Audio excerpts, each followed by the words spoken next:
It's May 21st, 2013, Bhaktivedanta Manor, London, England, and we're doing part 2 of a seminar on the Bhagavatam.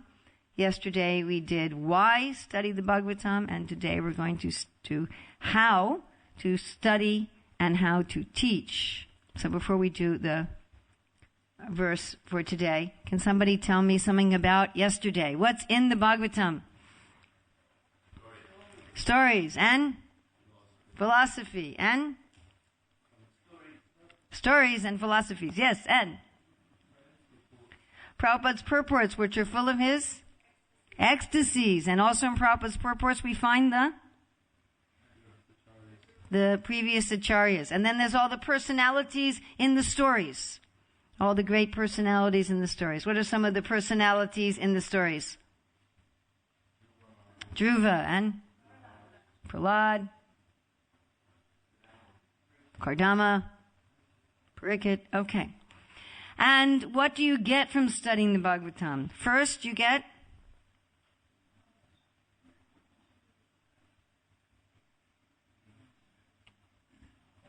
clean. Ridyantasa Bhadrani Vijnanoti Sritsata. The first one gets cleansed of all the upadhis, all the designations, all the illusion. And then after getting cleaned, you realize your Swarup. You realize your relationship with Krishna.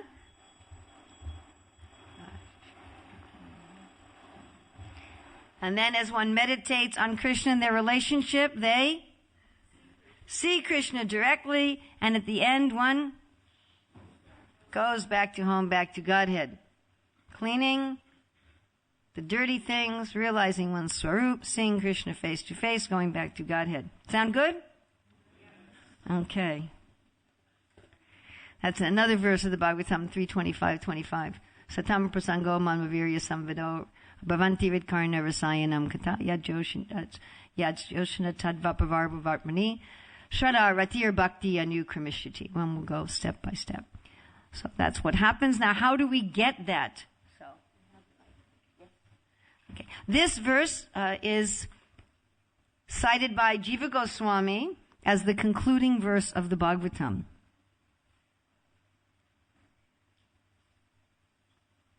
Is that okay with you? Any reactions to that? It's a bit early to be the concluding verse.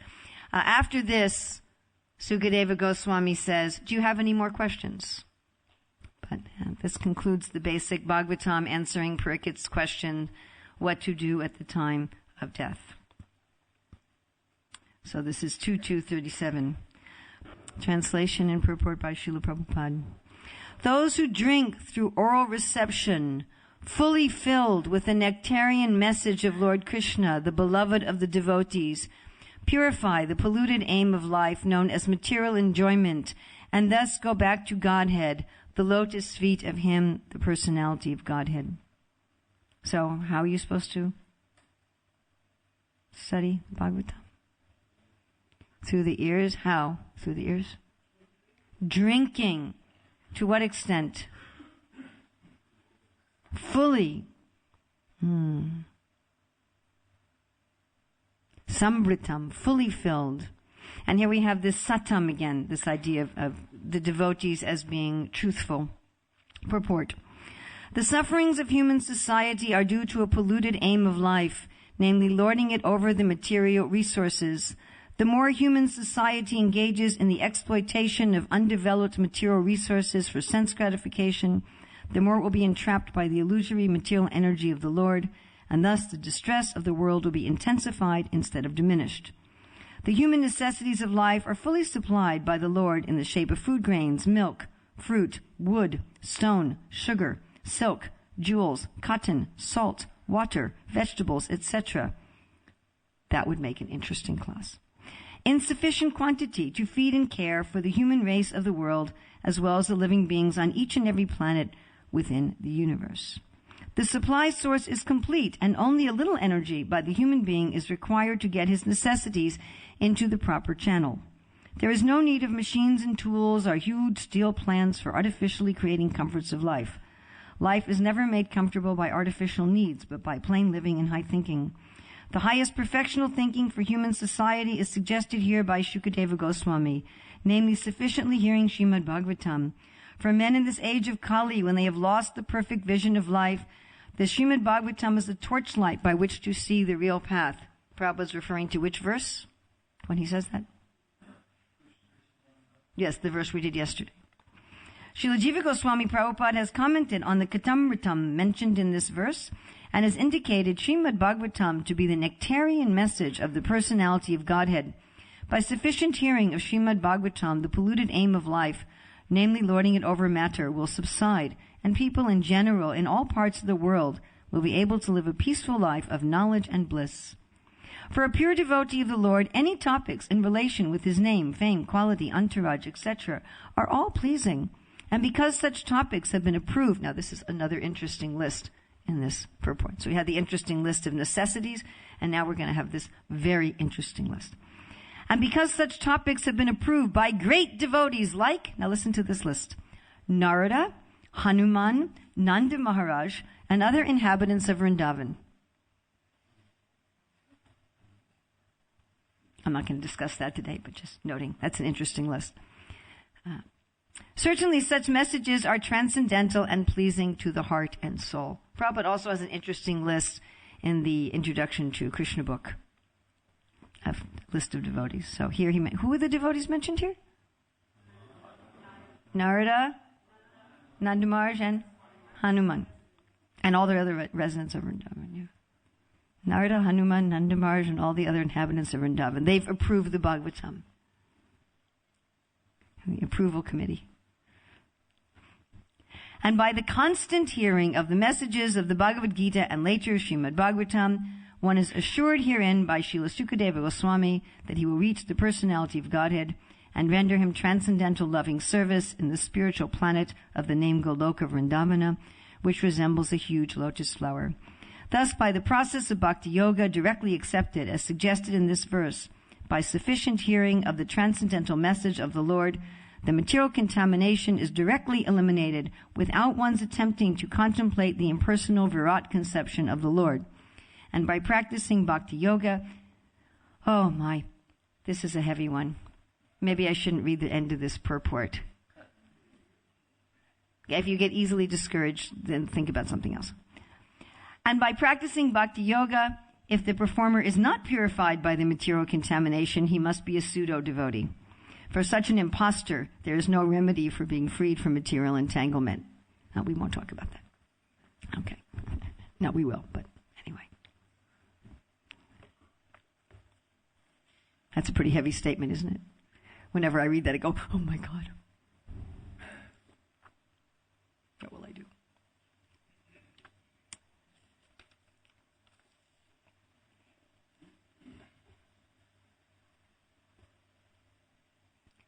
So how to study the Bhagavatam to get this effect of being cleansed of all material contamination, realizing one's actual identity, seeing Krishna, and going back to Godhead. So one must fully drink the Bhagavatam. This is also described in 1.3.44 as hearing with rapt attention. So there it is saying,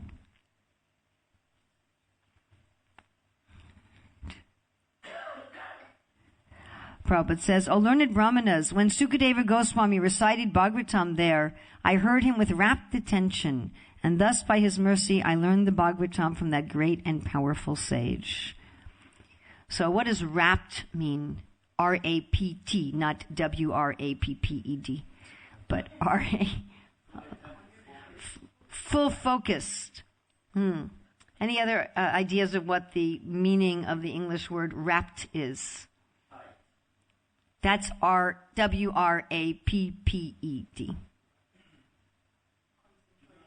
Concentration, yes.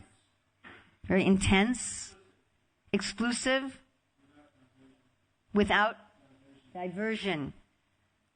There's an English word that's connected to the word rapt. Rapture. Oh, very good. Deeply engrossed or absorbed. Does it also mention how it's related to the word rapture?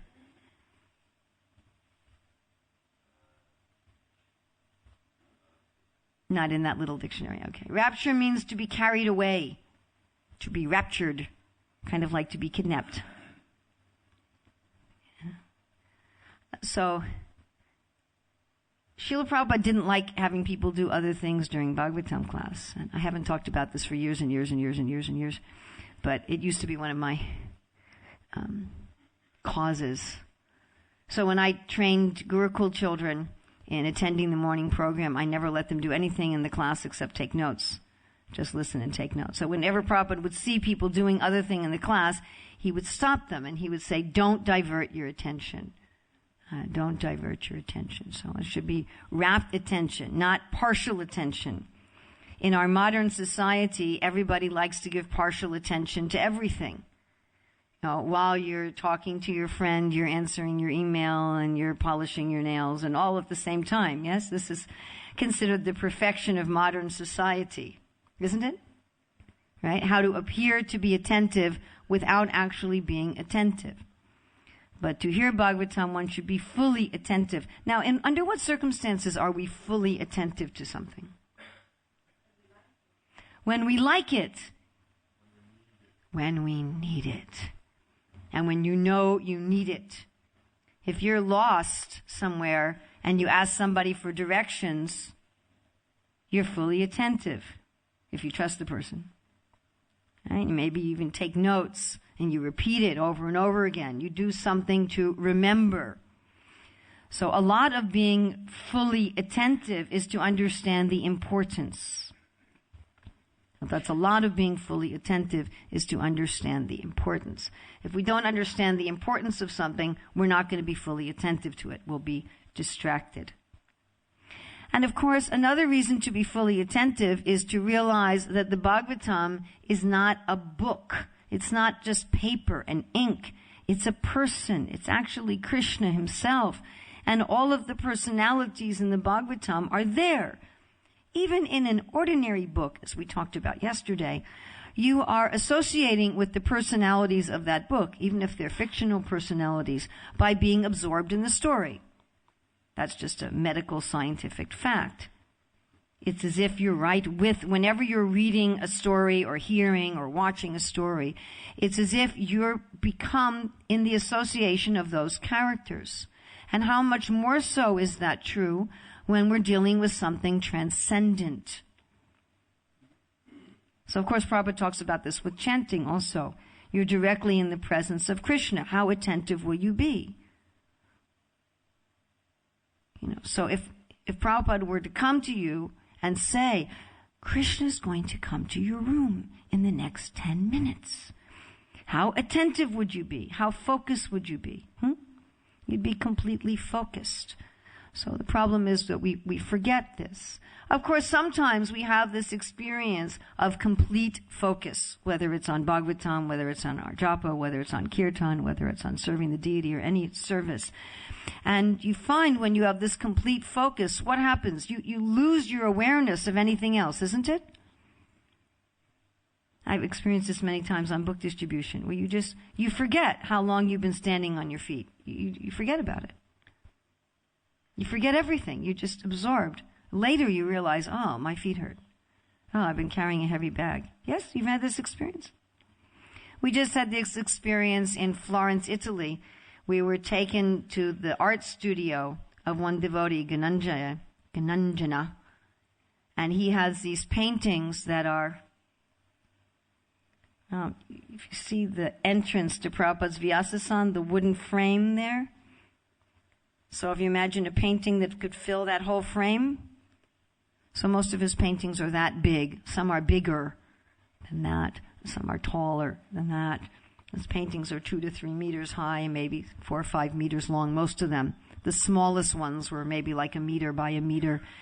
And they're great detail and depth. Somehow he's really mastered 3-dimensional painting. What's really amazing is each of his paintings takes him 2 weeks to do. Can you imagine what kind of rapt attention he must have when he's painting? And because, and we'll get to this, it's hard to separate this study and teaching, but because he's really rapt when he's painting, it's so easy when you're there to become wrapped in the paintings. and you really feel that you're being raptured into the painting. And there you are with Abhimanyu being surrounded by the Maharatis. And there you are with, he's got one of little 12-year-old Kunti shading her eyes from the sun. God. And you see the whole palace, and you forget everything. You forget that you're in Florence. You forget you're in the studio. You forget that you've been standing there for 2 hours and you haven't had anything to drink, and you forget all that. So we all have this sort of experiences, and this is the kind of experience we should have when we're hearing Bhagavatam, where we enter basically into real samadhi. Now there's two kinds of samadhi. One kind of samadhi, Prabhupada says in the 3rd canto, is lifeless yoga. That's the mechanical samadhi of the Dhyan yogis, where there's a way to go mechanically into samadhi just by putting your body in different postures, breathing in a certain way. Generally they also require a pure life, but practically speaking, honestly, Prabhupada talks about this also in the teachings of Lord Kapila, even a materialistic person, even a demon, can go into samadhi like that. What big demon went into samadhi mechanically? Hiranyakashipu, who we're going to be reading about his disappearance day in a couple days. So Hiranyakashipu went into mechanical samadhi. And in samadhi, before samadhi, there's pratyadhara. You lose consciousness of your surroundings. So anyone can learn how to do this, actually. Prabhupada gives the example in teachings of Lord Kapila of Stalin, who put his mind in such a state that he had surgical operation without anesthesia. So anyone can learn. Practically half an hour, you could teach anybody how to do this. It's not terribly difficult. But Prabhupada calls this lifeless yoga. And that kind of samadhi, if something else comes along, Vishwamitra Muni had this problem. He was in that kind of samadhi, and he just heard some sound that he thought, oh, is that a woman's jewelry? And he was completely disturbed. Just the sound like that. Or Subbaramuni, who got disturbed by fish mating when he was in. Doesn't sound particularly disturbing, but anyway, he became disturbed. Even though he was in this mechanical samadhi. So just some little thing, some jewelry clanking sound, some fish mating, and your mechanical samadhi is finished. So the samadhi that we're supposed to enter into is the kind of natural samadhi that we all enter to whenever we're very attached to something. Prabhupada talking on Bhagavad Gita 7.1, Maya Shakta Manapartha in Sanan, India, to a general crowd of the general populace, he was not talking just to devotees, said everybody already knows how to be attached. Everybody here know how to be attached? Anybody here need a lesson in how to be attached? No? Okay. We don't have any. If we had a class, how to become attached, would anybody have to go? No. So just you change the object of your attachment. And we all know how to be so attached that we forget about everything else, correct? Have we all had this experience? And we can get attached to anything. Have you also experienced this? You can get attached to anything. You can get attached to your phone. So you forget everything else. To your shoes. To a dog. Anything. So that the whole rest of the world goes away. And you're completely focused. You don't even know where you are or what somebody's saying to you. Yes? So we all know how to do this. This is not some sort of new art. And this is a natural samadhi. This is a samadhi of attachment, a shakti, maya shakta manapartha. So one should learn to become attached to the Bhagavatam like that. And since it's katamritam, since it's amrita, surely that is possible. So that's with rapt attention. Now, how does one get this rapt attention? This is also from 1.3.44. Prabhupada says, no one can give rapt attention who is not pure in mind. No one can be pure in mind who's not pure in action. No one can be pure in action who's not pure in eating, sleeping, fearing, and mating. So we can have rapt attention on a dog, or we can have rapt attention on a phone. But if you're going to have rapt attention on God or on the Bhagavatam, why would one need to have purity of mind.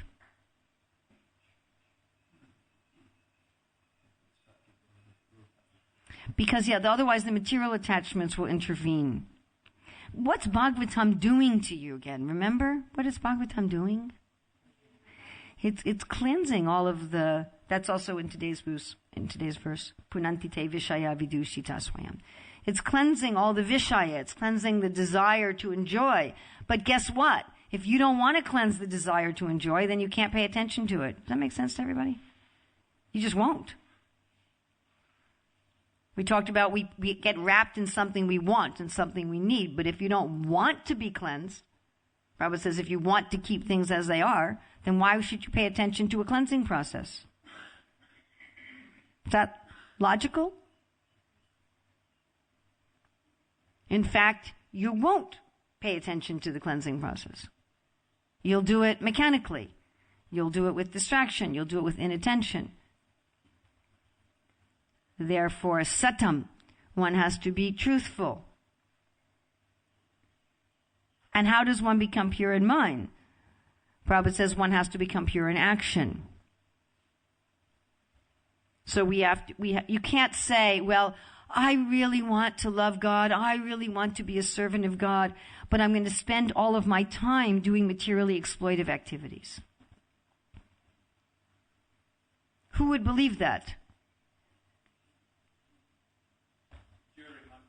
Maybe a jury would believe. But would we believe that in our everyday life? If someone says, I really like you, I really want to spend time with you, and every time there's an opportunity, they're busy with something else. Have you ever had a friend like this? And after a while, you don't believe them. After a while, you don't believe them. Or the man who tells his wife, oh dear, I love you so much. And then he's working, 80, 90 hours a week and never sees her. And then she finds out he's got a girlfriend on the side, and so forth and so on. And she says, how is it you love me? Where's the demonstration? Love is practical. What we care about is what we actually care about. I hope I can get this right.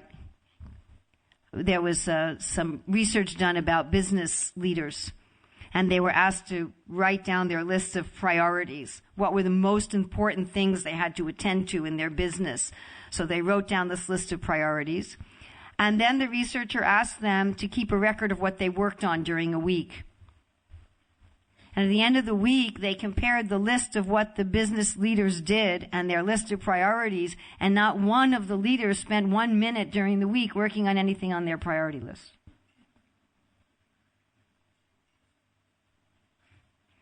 When I was doing research on financial management of school districts, so one of the things the financial managers told me over and over again is the real priorities by looking at the budget.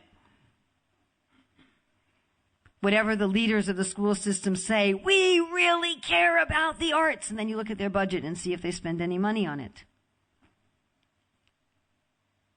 Hey, if you want to know really if somebody says, I really want to love Krishna, and then you look at, well, what do they do? You can see what where do we put our energy? Where do we put our money? Where do we put our energy? Like Jesus said, wherever your treasure is, there your heart is. Prabhupada quoted that to Ambarish when he asked him to buy the Detroit temple. He said, wherever your treasure is, there your heart is. Or Prabhupada talks about the wealthy man who retires and goes to Vrindavan with his beads and gives all of his money to his family. And Krishna says, where's your money? So to be pure in mind, one has to be pure in action. One has to demonstrate by one's actions what is actually important. And then Prabhupada says, no one can be pure in action who is not pure in eating, sleeping, fearing, and mating. So to be pure in our general action, we have to be, it's pretty easy to see how to be pure in eating. That we can figure out. Pretty easy to see how to be pure in mating. How do you be pure in sleeping?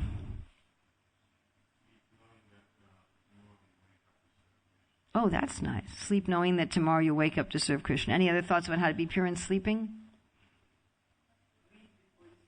Read before you sleep. Okay. Krishna book. All right. Have nice dreams. Okay. Any other thoughts about how to be pure in sleeping? Don't oversleep. Okay. Any other thoughts? Do not. I don't think so, Prabhu. Regular sleep at regulated times. Yes? Sleeping at the right time, waking up at the right time. What about this pure in fearing? We could have a whole class on this one. Or maybe a week on this one. Yeah. To be afraid of the material energy. Oh, that was what purified Devaki. By being afraid of the material energy in the form of Kamsa, she was able to conquer the 6 enemies. Yes. Fear offenses to devotees. Oh, I like this. Yes. Protecting the weak. Oh, that's cool. Somebody else, how to be pure in fearing.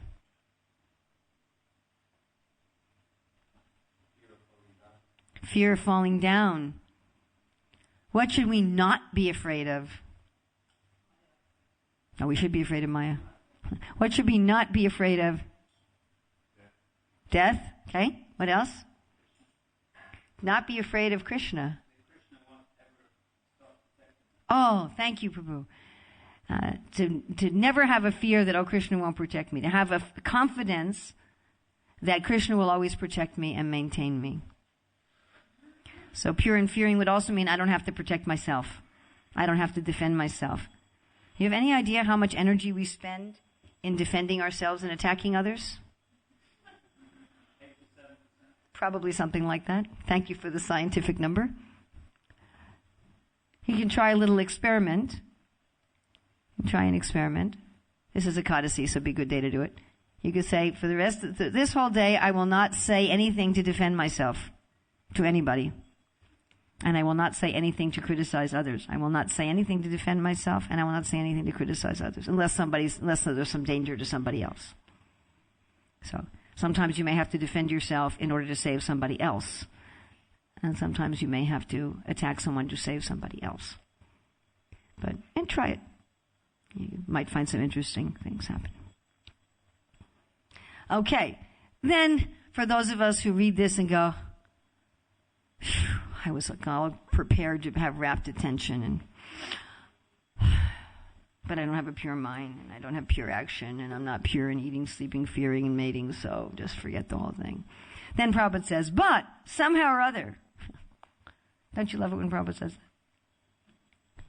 But somehow or other, if someone hears with rapt attention from the right person at the very beginning, one can assuredly see Lord Sri Krishna in person in the pages of the Bhagavatam. So, even if your life is a mess, if somehow or other you hear from the right person, aka Srila Prabhupada, Sukadeva Goswami, and somehow, even for a moment, you have rapt attention. Bhagavatam says 1 moment of pure consciousness. So that's our next thing. So we have rapt attention, purity in mind and body, and the next one is to hear from realized persons, as we just read. Then one can directly see the presence of Lord Sri Krishna in the pages of Bhagavatam if one has heard it from a self-realized great soul like Sukadeva Goswami. So I was just hearing this morning that Prabhupada says if you hear from people who are making a profession, that neither the speaker nor the listeners gets benefited. He said Krishna will not do business with you. He's not interested in doing business. He's a supreme controller. He doesn't need to do business. I need things, so I have to do business with people. But Krishna doesn't need anything. Om Purnamada Purnamidam. He's complete. He has no requirement of doing business. He has nothing to exchange like that. Actually, it's disgusting when people pretend to be friends and then are doing business, isn't it? It's just revolting. When someone makes it, oh, I like you, I'm your friend, and actually they're coming to get something from you. Especially wealthy or famous people or very beautiful people. Anyone who's very opulent is subject to this sort of thing, particularly. That somebody appears as a friend and actually they're just coming to get something. So if one hears Bhagavatam from such a person, there's no effect for anyone. So we should be careful with this principle and this probably doesn't particularly apply to Bhagavatam at this point in our history, but this applies to what books we read, what translations we read. So this was something I see becoming an increasing problem in our Hare Krishna movement. In the early days of ISKCON, it was really simple. We only read Prabhupada's books. We didn't read anything else. And now, fortunately, we have so many other books of the Acharyas that are being translated, and so many of Prabhupada's followers are also writing books which Srila Prabhupada wanted them to do. But now our need for care is a little bit more subtle. I mean, before it was simple. You didn't really have to have much discrimination. Is it Prabhupada's book or not? Okay, simple. But now you have to have a little discrimination. What book is it? Where's the book from? Who translated it? Who commented on it? Is it proper for me at this stage in my devotion to read this book, and so forth and so on? And one should be careful. And I see that there's often a lack of care. You know, one of the reasons that we've been very interested in producing children's books is that we saw so many times where parents and teachers would get their kids these comics. You know, and I remember looking one of these comics right in the front. It was talking about how Indra was the Supreme Lord. You know, the whole mood is off. And so you may say, oh, it's Krishna's Leela and so forth, but it's not going to give you that effect. All right, so we have with rapt attention, with purity in body and mind from the right person, and then in the association of devotees. Satam prasanga mama virya sambhado. Again, the word satam. Prasanga, not just sangha, but prasanga. Not just like hanging out, although hanging out with devotees is also nice, but deep association. And Prabhupada says in 2.2.30 that one should hear and read Bhagavad Gita and Bhagavatam in the association of devotees. So personal study is nice. Certainly we're not saying you should never personally study the Bhagavatam. It's not that every time you open the book you have to invite some other devotee into your room. But we should also study in the association of devotees. And it's Majchita Magata Pranam Bodhayatam Parasparam Katayantaschamam Nityan Tushanti Charamanticha. It's so satisfying, isn't it, when there's that Parasparam? Just like even I've asked you questions and you've come up with answers that I wouldn't have thought of. It's enlivening. We all have so much to offer each other. And when we're in the association of devotees, we get the right understanding. So there's a nice quote here from 4.9.11.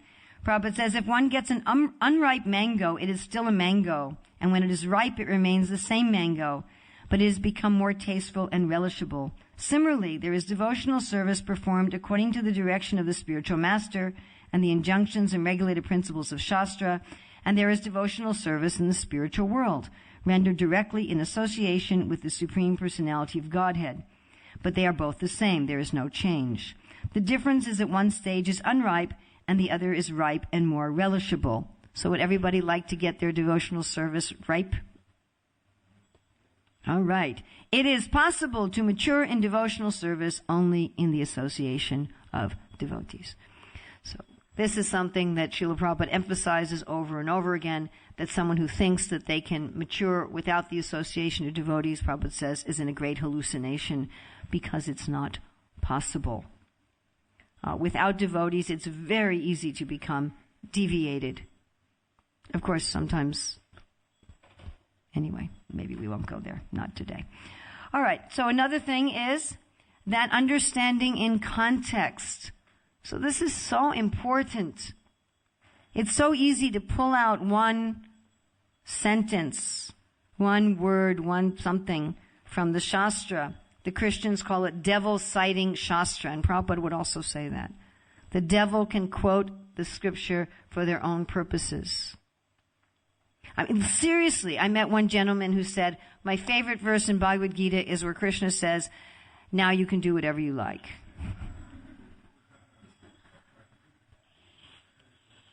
But I mean, you could take that from the Bhagavad Gita and say, there's Krishna's directions. Do whatever you like.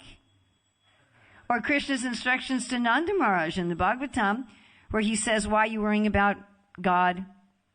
God has to give you the results of your karma. Just be a good person. What about even where Krishna says to Arjuna, for those who've been honored, dishonor is worse than death? Yeah, we get that honor. A little later, he says you should be detached from honor and dishonor, but you just take the one thing. So this has also become a very common problem in our Hare Krishna movements. I have my point I want to make, and I selectively pull out the quotes that foster my point, and I throw those quotes at you, and you have your point you want to make, and you selectively pull out the quotes that support your point, and you throw them back at me, and et cetera, et cetera. So at best, this is Kanista Adhikari, where Prabhupada describes that the Kanista is always arguing that their form of devotion is better than anybody else's. And at worst, it's half a hen and you get nothing. You know the story of half a hen, where the guy wanted the eggs and didn't want to feed the hen, so he just cuts it in half and thinks he's going to get the eggs. So one should understand the Shastra in context. In order to do that, my dear friends, one has to know the whole Shastra. How are you going to understand the Shastra in context if you don't know the context?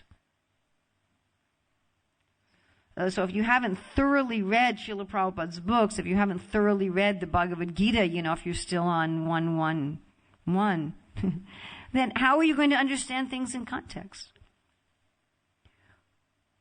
So you want to know in the context of the whole scriptures. All right, is this statement in the Shastra, is this a statement that's true for everybody all the time in all time, places, and circumstance? Or is this a statement that has to be applied according to time, place, and circumstance? Like, what's a statement that is true in all time, places, and circumstances? Sarva Dharma Parityajya. Do you know that Mahaprabhu told Ramananda Roy that was external? Sorry. But it was a good try. Dehi no sminyata dehe. Oh, it's only true in the material world. Another good try. Krishna's true Bhagavan Swayam. Okay, that's a good one. That's true in all times, in all places, in all circumstances. Another one. Always remember Krishna and never forget him. That's true for everybody in all time, in all place, in all circumstances. Jivera Swarapaya Krishna Nichudas. Very nice. Okay, give me some statement that is applicable to some people in some times and some circumstances.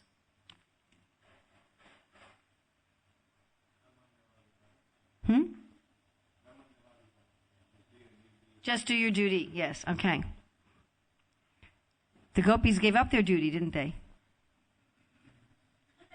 They did. Yes. If you can't do bhakti yoga, do karma. Oh yeah, very good. Okay. So we have many examples like that. Now how are you going to know which examples are applicable to certain people in certain circumstances and which they're absolutely true, but they're absolutely true in certain circumstances? Does that make sense to everybody?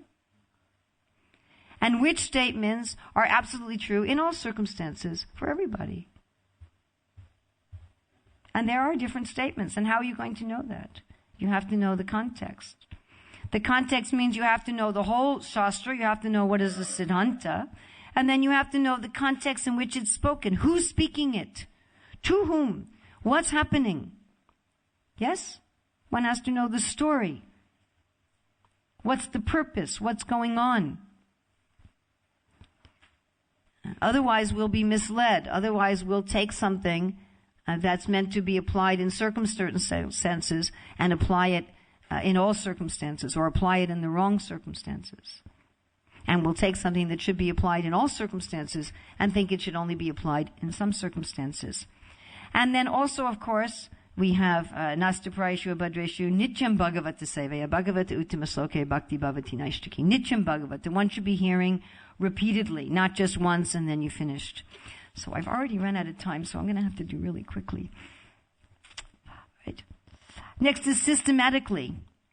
So Prabhupada says in the preface, the only qualification one needs to study this great book is to proceed step by step cautiously and not jump forward haphazardly like an ordinary book. It should be gone through chapter by chapter, one after another.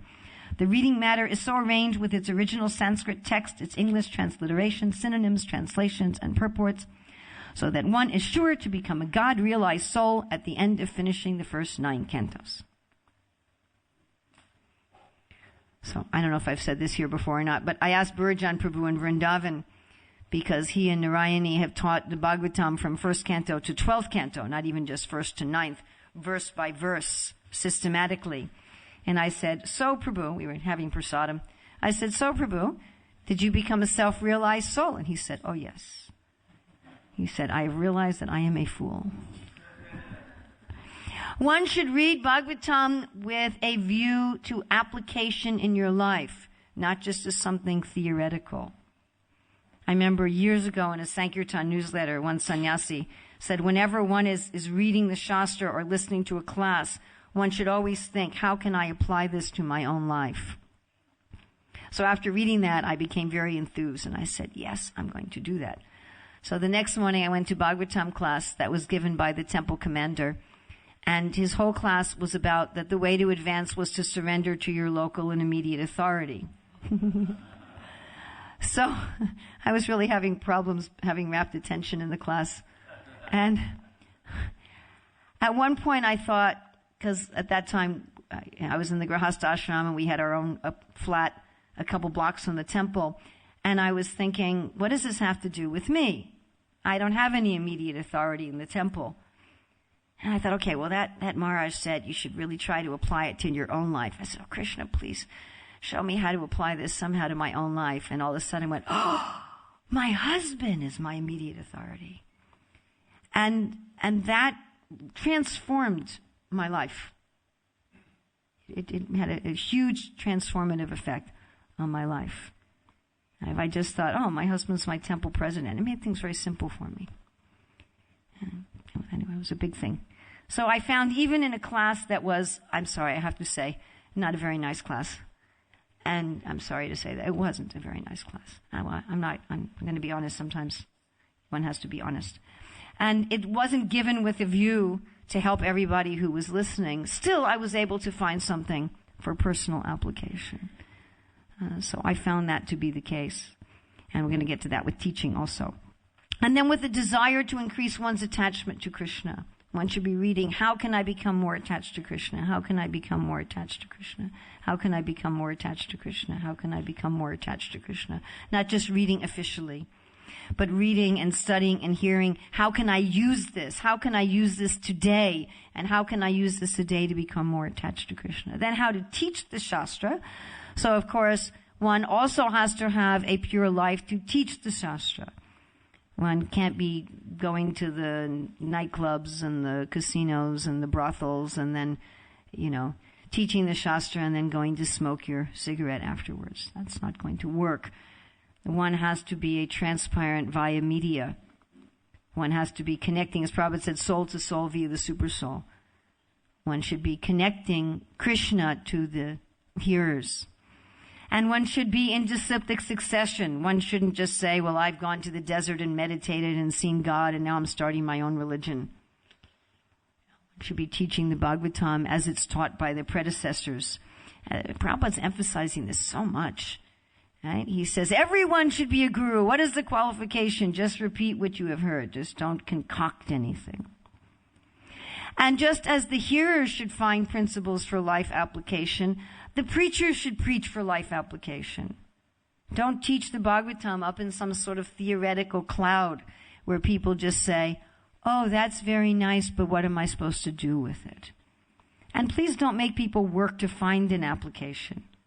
Give it to them. That's the job of the teacher. The job of the teacher is to bring the truth of the Shastra to the lives of the people. Make it relevant to them. Prabhupada was so expert at that. Made Bhagavatam relevant in every purport, in every class. Narada Muni was also expert at this. How to take universal truths and make them applicable to the audience's lives right now. That means preaching according to time, place, and circumstance. That means changing your presentation according to the audience. That means giving people ways they can apply things right now. In 1.5.16, Prabhupada says, the expert devotees also can discover novel ways and means to convert the non-devotees in terms of particular time and circumstance. Devotional service is dynamic activity, and the expert devotee can find out competent means to inject it into the dull brains of materialistic person. And in Adi 738 purport, he says, Desh Kalapatra should be taken into consideration. Therefore, it is a principle that a preacher must strictly follow the rules and regulations laid down in the Shastras, yet at the same time devise a means by which the preaching work will reclaim the fallen may go on with full force. So both are required to keep the message pure and to present it according to time, place, and circumstance and personal application. One has to do both. If you say, well, I've kept the message pure, that's not enough. You have to keep the message pure and make it real for people. It's like if you cook, and you cook with only ghee, and you cook with only organic, devotee-grown vegetables, but you just throw the food at people. You want to serve the prasadam on a nice plate with respect, yes? Does that make sense? You don't just like say, well, it's pure prasadam, Prabhu, and just dump it on their lap. So not only that it has to be presented purely, but in a way that people can accept it and people can digest it. And the last thing I'll look at is preaching should be in context also. That is also the preacher's responsibility to make sure they don't take sentences or statements out of context to throw it at people just to support their own agenda. So we should hear and study in context, and we should preach in context. Actually, if one has one's own agenda, one has no business preaching. The only agenda we should have is the agenda of Krishna and the agenda of Guru. And therefore, we'll be willing to present the Shastras fairly in context, even if it makes us look like a fool, or even if it doesn't support a position that we want to have. So, again, for hearing with rapt attention, with purity in body and mind from realized persons in the association of devotees, understanding in context, repeated hearing, systematic, with a view to application and a view to attachment. And teaching also with purity in life, in disciplic succession, making it relevant to people in their own life, to their time, place, and circumstance, and honestly in context. So I'm sorry I went a few minutes over. We'll blame that on the long kirtan. Questions, comments, corrections, additions, subtractions?